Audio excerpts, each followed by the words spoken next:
વડોદરામાં નાગપંચમી નિમિત્તે માંજલપુરના નાગેશ્વરી મંદિરમાં ભક્તોનો ઘોડાપુર 24મા વર્ષમાં પ્રવેશ। વડોદરાના માંજલપુર વિસ્તારમાં આવેલા નાગેશ્વરી મંદિર ખાતે આજે નાગપંચમીના પવિત્ર તહેવારની ધામધૂમથી ઉજવણી કરવામાં આવી રહી છે। વર્ષ 2002માં સ્થાપિત આ મંદિર 24મા વર્ષમાં પ્રવેશ કરી રહ્યું છે, જ્યાં સવારથી શ્રદ્ધાળુઓ દર્શનાર્થે ઉમટી પડ્યા છે।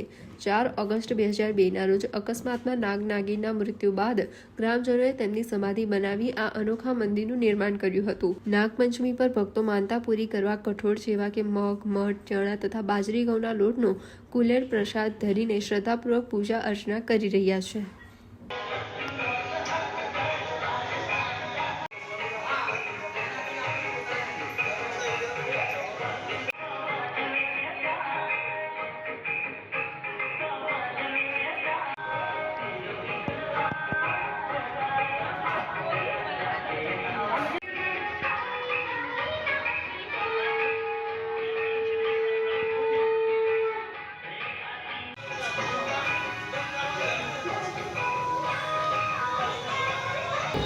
આ નાગપાંચમીનું મહત્ત્વ એ છે કે આ માંજલપુર ગામની અંદર નાગેશ્વરી વર્ષો પહેલાં 4/8/2002ના રોજ એ એક્સિડન્ટની અંદર ઓફ થઈ ગયા હતા। ત્યારે પછી ગામ લોકોએ એને સમાધિ આપી અહીંયા મંદિર કરેલું છે અને એ નિમિત્તે ભક્તો એમના બધા આવે છે, પોતે માનતાઓ રાખે છે અને પોતાની માનતાઓ પૂરી થાય એટલે વર્ષે પાછા આવીને પોતાને પ્રસાદી રૂપે અહીંયા ધરાવે છે।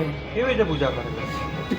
પૂજા એ રીતના કરે છે કે પોતે જે માનતા રાખી હોય, દાખલા તરીકે કઠોળ, મગ છે, મઠિયા છે, ચણા છે, આવા બધા લોટનો કુલેર, આવી બધી માનતાઓ પૂરી કરતા હોય છે લોકો। કેટલા વર્ષ જૂનું મંદિર?